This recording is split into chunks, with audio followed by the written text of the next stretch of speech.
Hello, everyone. Welcome back. My name is Jenna. My name is Hannah, and today we have another guest music therapist with us. If you want to go ahead and introduce yourself. Hi everyone, I'm Calvin and I am from Singapore. Nice to meet everyone. All right, Kelvin, tell us a little bit about yourself, how you found out about music therapy, how you decided this is the profession that you wanted to get into. So for myself, I work in a social service agency in Singapore, which provides early intervention, special education, pre-vocational and enrichment, student care and family coaching services. So I also provide private home-based music therapy services today.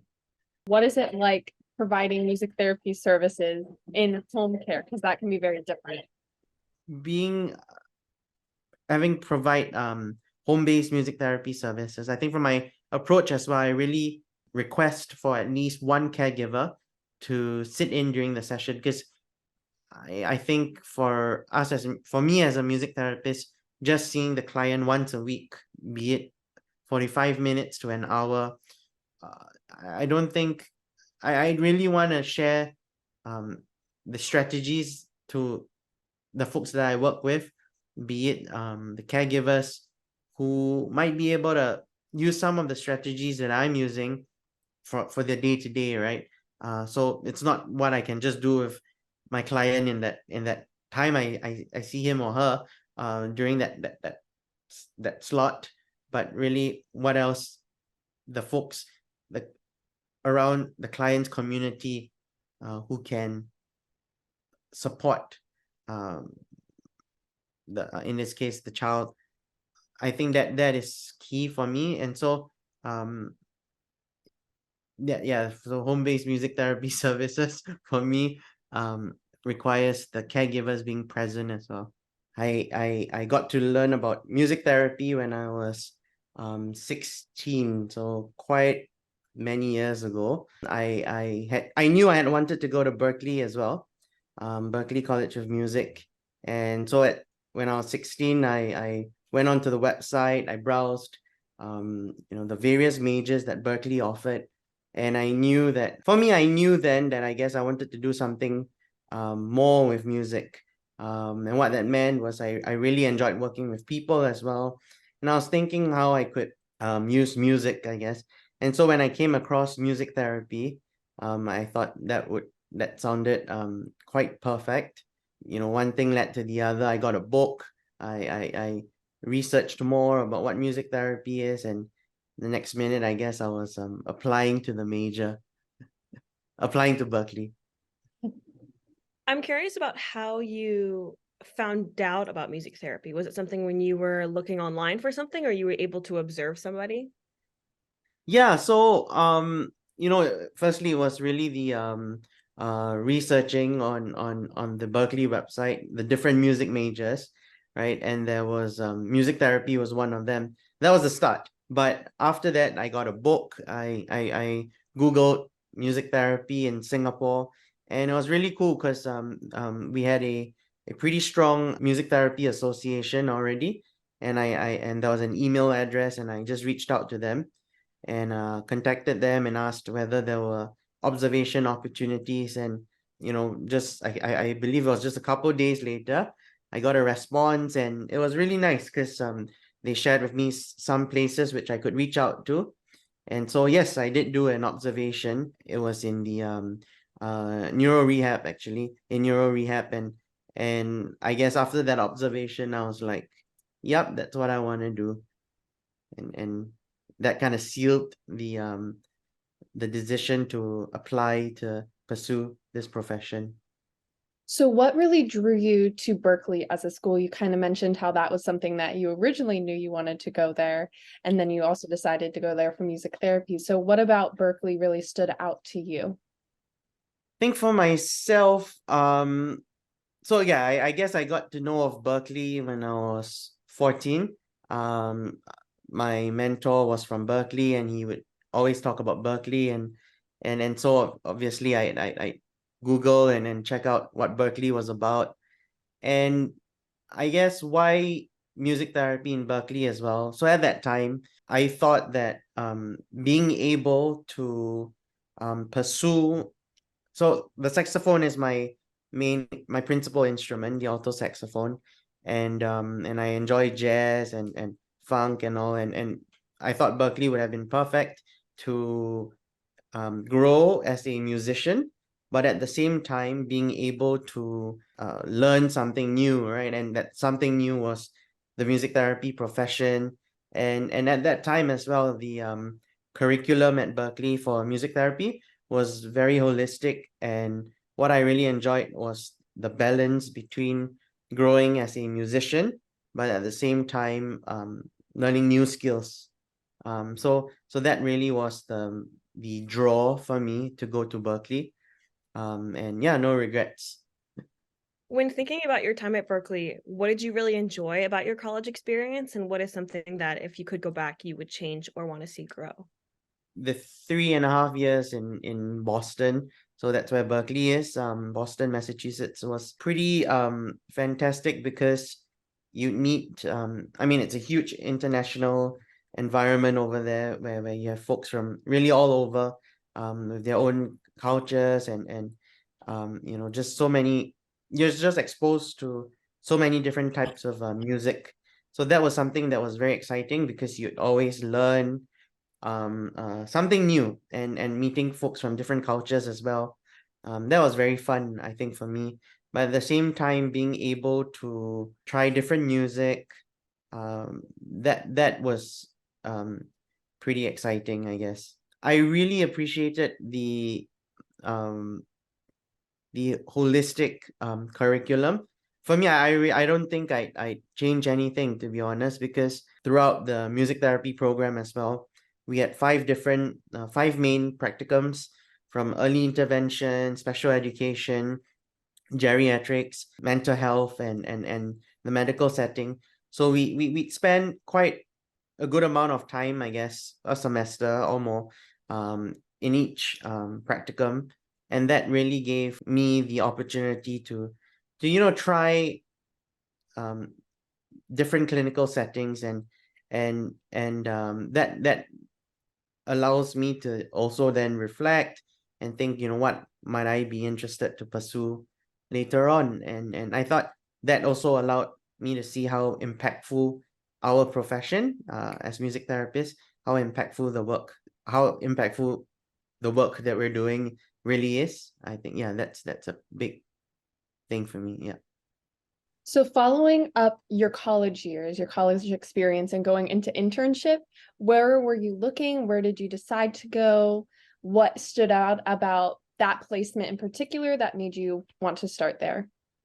Yeah, that's a really great question. I think for myself, when this has to be, whoa, many years ago. Okay, not too long. 2015. Yeah, 2016.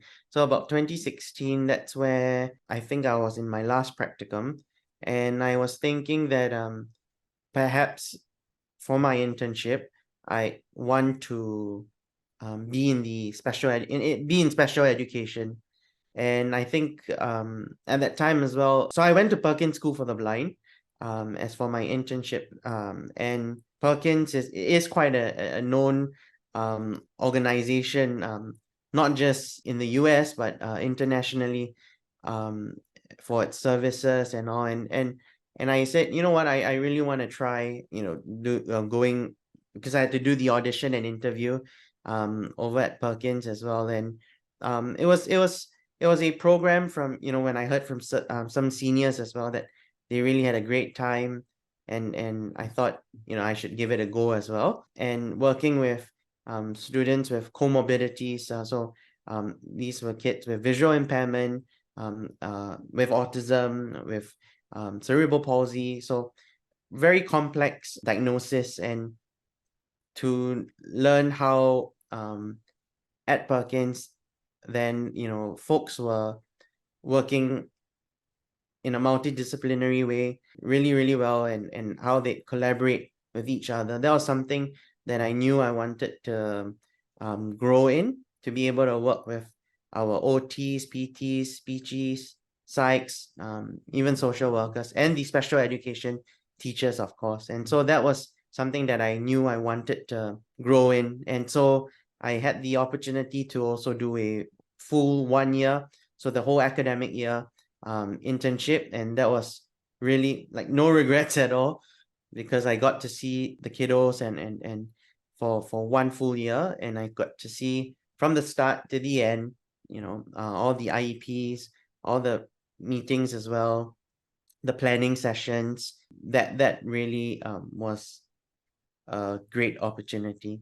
I know you touched on this a little bit, but where do you feel like in your internship you grew the most over that time, and maybe what was like the biggest learning curve for you?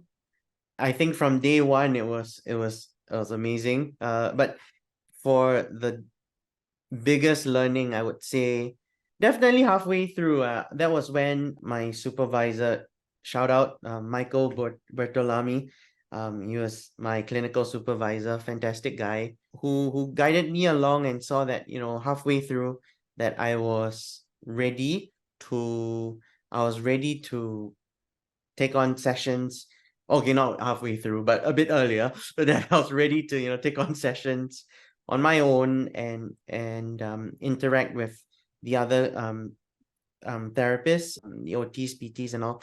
And that really gave me that opportunity to not just self-advocate, but to explain what I'm doing in the music therapy sessions. And that gave me a great platform to really, I guess, because once we graduate and all, after internship, we're out in the working world.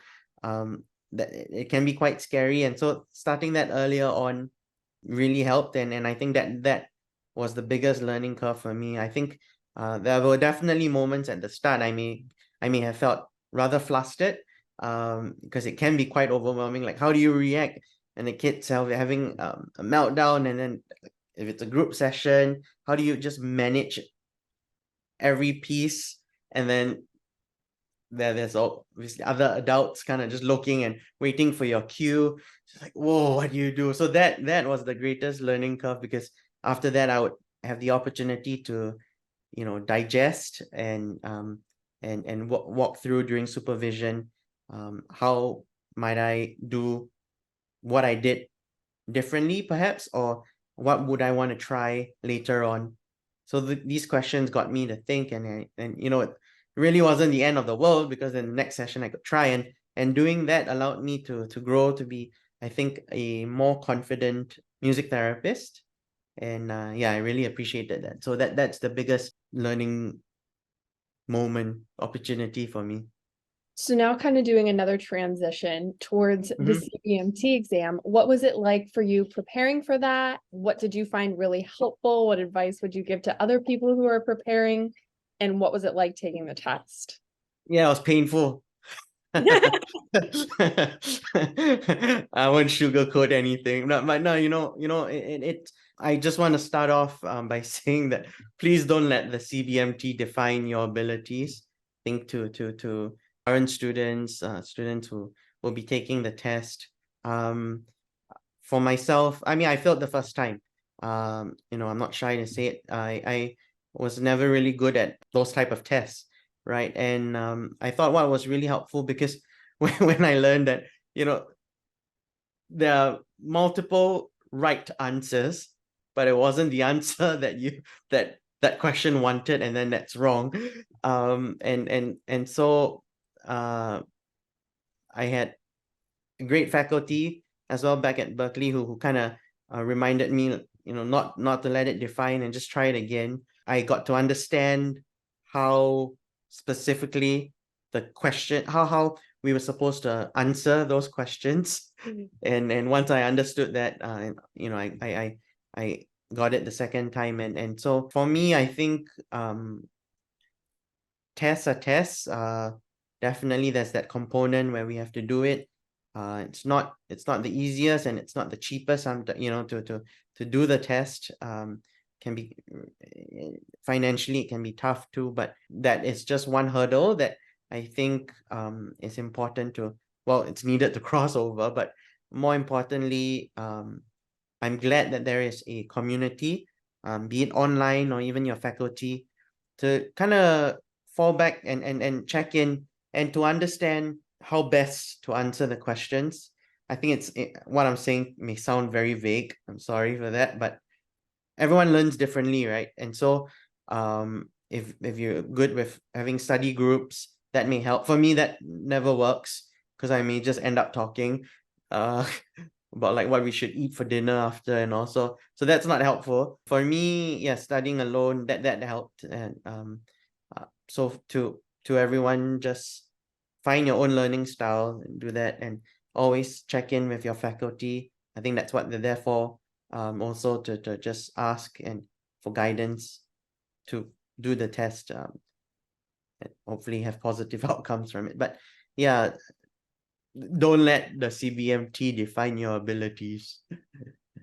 I'm curious moving forward in terms of job searching right after you completed the CBMT. Was it something where you decided to go back to school or move? Well, obviously you're in Singapore now. Was that something you decided to do right away?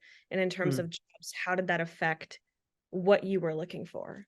Yeah, that's a nice question. I think for myself, as international students, we have that opportunity called OPT. So to stay on in the US for, I think it's a year. I could be wrong.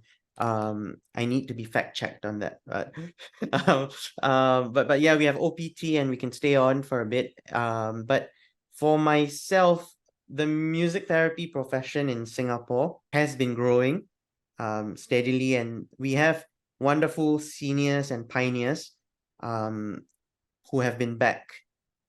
For myself, I thought about, is it the experience? Definitely being in the US, there would be more a greater wealth of peers, supervisors, opportunities for further training, much more easily accessible than if I were to come back home.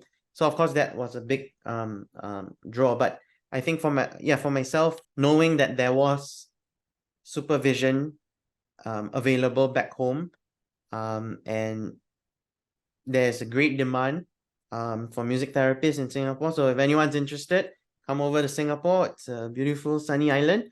Um, we welcome you. But yeah, I was very clear to come back. And so to answer your question about jobs, so was it the summer? One of the breaks, I think it was a summer break. I reached out to the organization that I'm working at now, and because I knew that there were quite a few music therapists here, and I reached out and said, "Hey, is there any opportunities for an observation? I'm a music therapy student, and I like to understand a bit more about the work that y'all are doing." And so response came in and said, "Sure, let's set a date." So when I came back to Singapore for the break, I had a 1 day observation, and that was something that kind of sealed it as well. Like, okay, I want to work in this organization, and yeah, the rest is history, I guess. So sorry, in terms of applying, then that was during my last few months of my internship. So I did my interview. Then it was Skype. Yeah, over Skype. And yeah, it turned out well and got the job. And so I was very lucky. After I ended in July 2017. No, it was May or June. No, one of those months. But I ended my internship then, and I graduated and then got back and I started. Yeah, it's funny because tomorrow is my 6th year work anniversary. So Yeah. yes, 6 years. Pretty crazy. Yeah. Sounds like your initial job search turned out pretty well then. Very, very lucky, grateful for it as well. I know sometimes it's not the easiest, but yeah, so I'm grateful for that. I'm curious how that transition was for you of transitioning to the US and then transitioning back once you started a job. What was that like for you? Yeah, no, so obviously culturally as well. I mean, coming from Singapore, we are a pretty good mix, very pretty westernized, but we hold our Asian values as well, and also it's a nice mix. So going to the US wasn't too challenging because English is our first language in Singapore. And so going into US, interactions with peers, and food, it wasn't much of a challenge. Of course, during the music therapy program, especially when I did the when we were in geriatrics, in that practicum, learning a lot of the older folk songs, and yeah, all the local songs as well. That was something that we had to learn, but it was fun. It was fun, to learn and play them. Coming back home, where we in Singapore, we're a multiracial society made up of Singaporean Chinese, Singaporean Malay, Singaporean Indians. We have different race and ethnicity. Learning different songs as well. I think that was definitely needed, right, for all of us to kind of learn as well. And so I'm very thankful for my seniors then who were based in Singapore already, who had kept in contact with me when I was a student, over at Berkeley, and we would keep in touch. And sometimes I would ask, what can I prepare? So they would give me song sheets and all, and then that could help me, I guess, practice, and it was very seamless coming back home. And so that I think for me then it wasn't too challenging of a transition. Yeah, I think the biggest transition was just the heat, because I enjoyed Boston and the cold, and Singapore is usually pretty hot. So yeah, that's the toughest. But music wise and clinically as well, just it was very smooth. And then also because in special education, so most of the terminology in special education, I mean, the IEPs, team meetings, how we collaborate with an OT, PT, there's a lot of similarities. So that was very helpful as well. Yeah, for me, I guess for me. Yeah.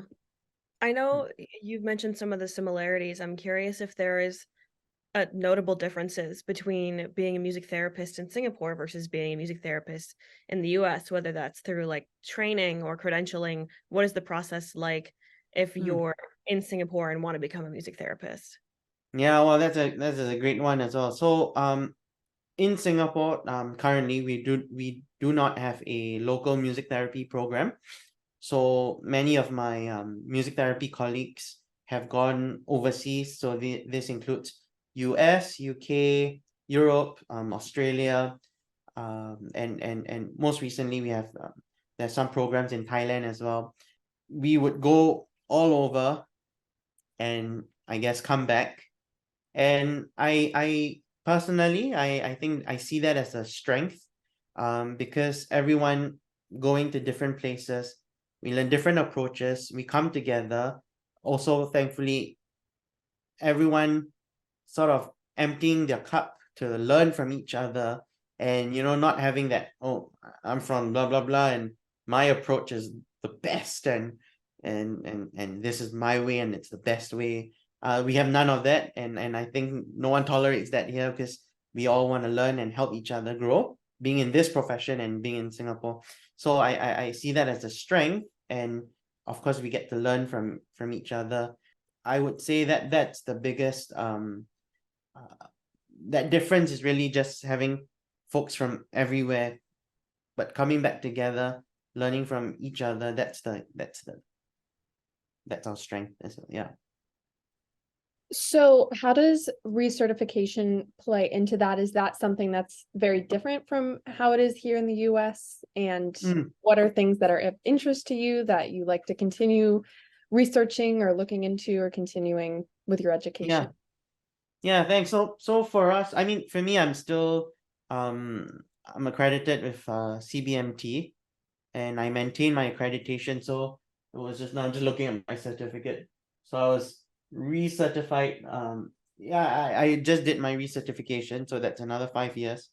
Accrued the necessary credits, and I think for us, who've who's certified with CBMT, I really have to say they've done a pretty good job, to be very honest, to have prepared just a bunch of resources, and I think many of the American private practices as well, offering programs that are online to get the ethics credits and all. So I think really kudos and shout out to these folks for doing that, because then that makes these programs very accessible for everyone internationally. So even for myself, then I really benefited from a bunch of programs that I could be continuing education, uh, self-learning, self-paced videos, and also locally I was involved in my own local association, and that's part of CBMT, where if you do any service to the profession in your country or regionally and all that, so that gave me some credits as well. I unfortunately don't have any publications yet, but that is something as well that we can do, right? To get continuing credits. But I know for my peers as well who have studied internationally, that is something very accessible as well. Wherever their country of training, they are able to do courses, and also I do think we are very interconnected, as in we as in just globally now, and there's all these um opportunities, but also just, of course, coming from a place of, to be very privileged to be able to access Wi-Fi to access these services. So I don't take that for granted. But yeah, it's actually very easy for us to recertify. Switching gears a little bit in terms of supervision, what do you feel Mm, like your best learning in supervision is? What supervision styles really work for you in terms of receiving supervision? mm, mm, Also, potentially giving supervision, what do you find yourself wanting to incorporate in terms of supervising others? Yeah, so I think coming back, when I think of supervision, then yeah, I would go back to Michael at Perkins and Lisa Martino. Shout out to them both, both of them, because what are the four supervision? Yeah, there's four. There's some like different supervision styles, right? But I think it's a democratic. Yeah, but what I really appreciated, uh, was during my supervision is when Michael, doesn't tell me what, it's not, there's no right or wrong, right? And I think for us as therapists, not just music therapists, um the the interventions or the strategies that we use at that time, if we consciously know why we're doing that, that's something that is very important. And because our clients, regardless of diagnosis or whichever setting, will respond differently. And so we have to react, or not react, but we have to continue and engage accordingly. And so what I really enjoyed for me was being able to reflect what I could try the next time I see that particular client, and just trying it out, that opportunity to just try it again, and to then reflect again, that's something that's very helpful.